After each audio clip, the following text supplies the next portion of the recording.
Damn it. ఏంటిటా కుండబద్దలు కొడతా అత్త. నమస్కారం, కుండబద్దల ప్రేక్షకులకి స్వాగతం. రఘురామకృష్ణరాజు కస్టోడియల్ టార్చర్ కేసులో ఉన్న సునీల్ నాయక్ బీహార్లో మన ఆంధ్ర పోలీసులు అరెస్ట్ చేయడానికి వెళ్ళినప్పుడు ముప్పతిప్పలు పెట్టి ఏ రకంగా ఆటాడాడో చూసాం. అలాంటి సునీల్ నాయక్ అరెస్ట్కి ఈ రోజున మార్గం సుగమం అయింది. కోర్టులో మాస్టర్ స్ట్రోక్, మైండ్ బ్లోయింగ్, బొక్క బోర్లా పడిపోయినట్టుగా సునీల్ నాయక్ పరిస్థితి తయారై కూర్చుంది. ఈ రోజున గుంటూరు కోర్టులో పోలీసులు వేసిన నాన్ బెయిలబుల్ వారెంట్ పిటిషన్ని ఈ రోజున కోర్టు అంగీకరించి నాన్ బెయిలబుల్ వారెంట్ని ఇష్యూ కూడా చేశారు. మరి ఈ వ్యవహారంతో సునీల్ నాయక్ అరెస్టు ఎప్పుడు జరుగుతుంది? దీంతో పాటుగా మరి ఆయన హైకోర్టులో వేసిన ముందస్తు బెయిల్ పిటిషన్ ఊరికనే ల్యాప్స్ అయిపోతుందా? ఇప్పుడు సునీల్ నాయక్ పరిస్థితి ఏమిటి? ఆంధ్ర పోలీసులు ఈ బీహార్లో ఐజీగా ఉన్న సునీల్ నాయక్ని అరెస్ట్ చేసి ఆంధ్రాకి పట్టుకొస్తారా లేదా అనేది ఈ వీడియోలో పూర్తిగా మీకు వివరాలు అందించే ప్రయత్నం చేస్తాను. వీడియో నచ్చితే ఖచ్చితంగా లైక్ చేయండి, ఇంకా 10 మందికి షేర్ చేయండి. అలాగనే మన కుండబద్దలు ఛానల్ని మాత్రం సబ్స్క్రైబ్ చేసుకోవటం మాత్రం మర్చిపోకండి. ఇక అసలు విషయానికి వస్తే, మొన్న బీహార్లో జరిగిన ఒక తంతు అందరికీ బాగా తెలిసిందే. ఆంధ్ర పోలీసుల్ని ముప్పతిప్పలు పెట్టి 3 చెరువులు నీళ్లు దాగించారు బీహార్లో ఉన్న హోంగార్డులు.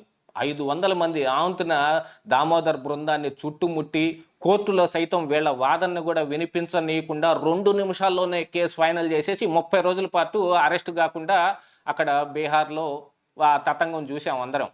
అదే సునీల్ నాయక్ ఇక ఆ రోజు నుంచి అండర్ గ్రౌండ్కి వెళ్ళిపోయి ఫోన్ స్విచ్ ఆఫ్ కూడా చేసుకున్నాడు. కాకపోతే ట్విట్టర్లో తన కులాన్ని ప్రస్తావిస్తూ, నేను ఈ ఎస్టీ కులంలో పుట్టాను కాబట్టి నా మీద దాష్టీకం జరుగుతుంది అని చెప్పే ప్రయత్నం చేశాడు. మరి అధికారంలో ఉన్నప్పుడు ఆ కులం ఏం అడ్డం రాలేదు ఆయనకి. ఇలాంటి దొంగ వ్యవహారాల్లో ఇంక్లూడ్ అయితే ఇలాగనే జరుగుతుంది. మరి అలాంటి సునీల్ నాయక్ ఈ రోజున హైకోర్టులో కూడా ముందస్తు బెయిల్ కోసం పిటిషన్ వేశాడు. ఆయన గతంలో కూడా పాట్నా హైకోర్టులో వేసుకుని మళ్ళీ దాన్ని విత్డ్రా చేసుకోవాల్సిన పరిస్థితి వచ్చింది. ఆయన మీద మరి ఎటువంటి ముందస్తు బెయిల్ లేదు కాబట్టి దామోదర్ నేతృత్వంలో మరి ఏపీ పోలీసులు బీహార్ వెళ్ళారు ఆయన్ని అరెస్ట్ చేసి తీసుకురావటం కోసం. అప్పుడు ఒక 500 మంది హోంగార్డులు చుట్టుముట్టేసి ఆంధ్ర పోలీసుల్ని బాగా ఇబ్బంది పెట్టారు. ఆ తర్వాత ఏదో రకంగా ఆయన్ని మరి హాస్పిటల్కి తీసుకెళ్ళి వైద్య పరీక్షలు నిర్వహించిన తర్వాత ఆరోగ్యంగా ఉన్నాడని తెలిసిన తర్వాత ట్రాన్సిట్ వారెంట్ కోసం పాట్నా కోర్టుకు వెళ్తే అక్కడ కూడా మన పోలీసుల్ని గుమ్మిగూడేసి వాళ్ళ వాదనలే వినిపించనీయకుండా చేసి 2 నిమిషాల్లోనే కేసు ఆయన వైపుకి తిరిగిపోయేటట్టుగా చేసుకుని అరెస్ట్ కాకుండా ఆయన అండర్ గ్రౌండ్ అప్స్కాండ్ అయిపోయాడు. అంతటితోటి ఆగకుండా ఈయన మరి తన కులాన్ని ప్రస్తావిస్తూ మరి ట్విట్టర్లో ట్వీట్ కూడా చేశాడు. ఇంకా ఏదో ఆయన దగ్గర చాలా ఆధారాలు ఉన్నాయి, వాటన్నిటినీ నేను బయట పెడతాను, అసలు రఘురామకృష్ణరాజే జగన్మోహన్ రెడ్డి పేరు చెప్పమని తమని ఇబ్బంది పెడుతూ ఉన్నాడు అనే అంశాన్ని కానీ, ఇంకా వేరే ఏదో కేసుల్లో ఆయన దగ్గర ఏదో ఆధారాలు ఉన్నాయట, వాటన్నిటిని కూడా అవసరమైన సమయంలో నేను బయట పెడతాను.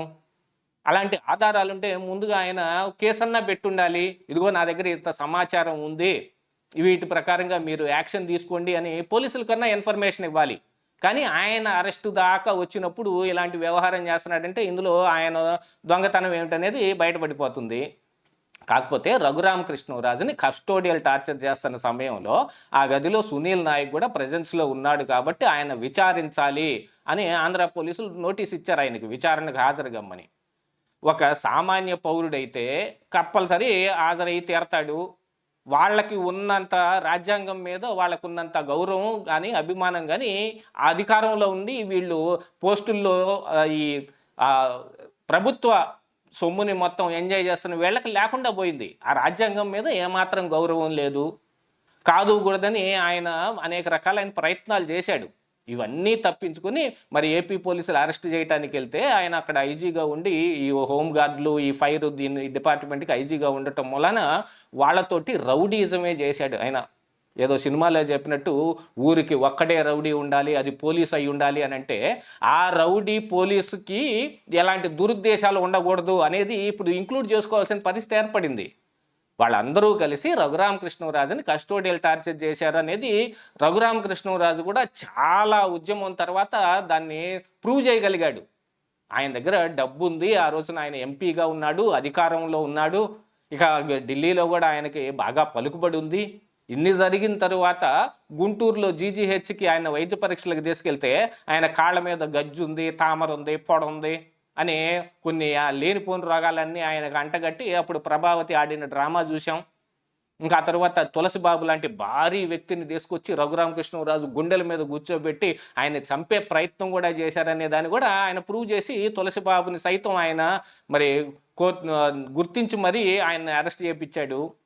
ఇలాంటి వ్యవహారంలో సునీల్ కుమార్ సస్పెండ్ అవటము, తులసిబాబు లాంటి వాళ్ళు, విజయ్ పాల్ లాంటి వాళ్ళు అరెస్ట్ అయ్యి కొంతకాలం రిమాండ్లో ఉండి బయటకు రావటము, ఇవన్నీ జరిగినాక ఇప్పుడు సునీల్ నాయక్ వంతై కూర్చుంది. ఈయన ఉన్న అధికారాన్ని దుర్వినియోగం చేసుకుంటూ పోలీసుల మీదే దాష్టీకానికి పాల్పడ్డాడంటే ఇతనికి ఎంత కండకవరం ఉండాలి. ఒక పోలీస్ పోస్టులో ఉండి మరి ఈయనకి ఏమాత్రం చట్టం పట్ల గౌరవం లేదనేది దీని ద్వారా తేటతెల్లం అయిపోతుంది. మరి ఇవన్నీ చూసుకున్న తర్వాత కోర్టు కూడా మెదలకుండా ఊరుకుంటుందా? ఈ రోజున గుంటూరు కోర్టులో మరి పోలీసులు వేసిన పిటిషన్ని వాళ్ళు యాక్సెప్ట్ చేశారు. దాంతో ఇక మార్గం సుగమమే. అందుకో ఈయన అరెస్ట్ చేయడం కోసం ఇంకా పోలీసులు బీహార్లోనే వెయిట్ చేస్తూ ఉన్నారు. మరి వాళ్ళకి వారెంట్ అందగానే సునీల్ నాయక్ని ఎంచక్కా పట్టుకొచ్చేస్తారు. కాకపోతే ఆయన అబ్స్కాండ్లో ఉన్నాడు, ఎక్కడున్నాడో కూడా తెలియదు, ఫోన్ కూడా స్విచ్ ఆఫ్ చేశారు. ఆయన తల్లిని కూడా ఏదో ఇబ్బంది పెట్టారని ఇక ఫ్యామిలీ డ్రామా సెంటిమెంట్ కూడా పండించే ప్రయత్నం చేస్తూ ఇప్పుడు హైకోర్టులో ఆయన ముందస్తు బెయిల్కి పిటిషన్ వేసుకున్నాడు. కాకపోతే ఇప్పుడు ఇమీడియట్గా మరి పోలీసులు కనుక సునీల్ నాయక్ని అరెస్ట్ చేస్తే ఇంకా ముందస్తు బెయిల్ వ్యవహారం అనేది ఇంకేం ఉండదు, అది ల్యాప్స్ అయిపోతుంది. ఇంకా తర్వాత రెగ్యులర్ బెయిల్కో ఈ పిటిషన్ వేసుకోవటం తప్ప ఏముండదు. కాకపోతే వీళ్ళందరూ గతంలో జగన్మోహన్ రెడ్డి అండ చూసుకొని, యాక్చువల్గా ఈయన సునీల్ నాయక్ మన ఆంధ్రాకి సంబంధించిన వ్యక్తి అయినప్పటికీ బీహార్ క్యాడర్లో ఆయన ఐపీఎస్ అయ్యాడు కాబట్టి డిప్యుటేషన్ మీద ఆంధ్రాకు వచ్చాడు. సిఐడిలో పనిచేస్తూ రఘురామకృష్ణరాజుని సుమోటోగానే కేసు తీసుకొని వీళ్ళందరూ సిఐడి ఆఫీస్కి పట్టొచ్చి ఆయన మీద పెద్ద దాష్టీకానికి పాల్పడ్డారు. ఆయన నిజంగా చంపేసే ప్రయత్నం జరిగిందని రఘురామకృష్ణరాజు ఆరోపిస్తున్న ఆరోపణలన్నిటికీ ఆయన ఖచ్చితమైన ఆధారాలు, ప్రూఫ్స్ అన్నీ చూపిస్తున్నాడు. వీళ్ళే ఏం చూపించలేకపోతున్నారు. జగన్మోహన్ రెడ్డి పేరు చెప్పి ఇందులో ఆయనే ఇదంతా చేశాడు. అప్పుడు ఫోన్ కాల్ కూడా ఒకటి చేసి జగన్మోహన్ రెడ్డికి వీడియో కాల్లో ఈ వ్యవహారం మొత్తం చూపించారు అని రఘురామకృష్ణరాజు ఆరోపణ చేస్తున్న దానికి జగన్ పేరును కూడా చెప్పమని వీళ్ళు నన్ను ఇబ్బంది పెడతా ఉన్నారు అని రఘురామకృష్ణరాజు మీద వీళ్ళు ఉల్టా ఆరోపణలు చేస్తూ ఉన్నారు. ఇక సునీల్ కుమార్ అయితే పివి సునీల్ కుమారు ఆయన సస్పెండ్ అయిన దగ్గర నుంచి మరి రాజకీయాల్లోకి వచ్చే ప్రయత్నం చేస్తున్నాడు. మరి పోలీసుగా ఆయన వ్యవహరించిన తీరు కానీ మిగతా దాంట్లో సిఐడిలో ఆయన ఉన్నప్పుడు అగ్రిగోల్డ్ భూముల వ్యవహారంలో అందులో ఉన్న ఆర్డీలు కట్టిన ఈ వ్యవహారంలో కూడా ఏదో గోల్మాల్ చేశారని, తులసిబాబును ఉపయోగించుకొని ప్రైవేటు సైన్యం కూడా నడిపాడనేది ఆరోపణలు కూడా ఉన్నాయి. ఈ వ్యవహారంలో ఖచ్చితంగా సునీల్ నాయక్ విచారణకు హాజరై ఉంటే బహుశా అరెస్ట్ అయి ఉండకపోయేవాడేమో. కానీ ఇప్పుడు ఫోర్స్ఫుల్గా అరెస్ట్ పరిస్థితి ఏర్పడింది సునీల్ నాయక్కి. ఎవరైనా సరే చట్టం నుంచి తప్పించుకొని పోవటం వీలే కాదు అనేది దీని ద్వారా తేటతెల్లం అయిపోతుంది. ఇదే ఈరోజు కుండబద్దలు.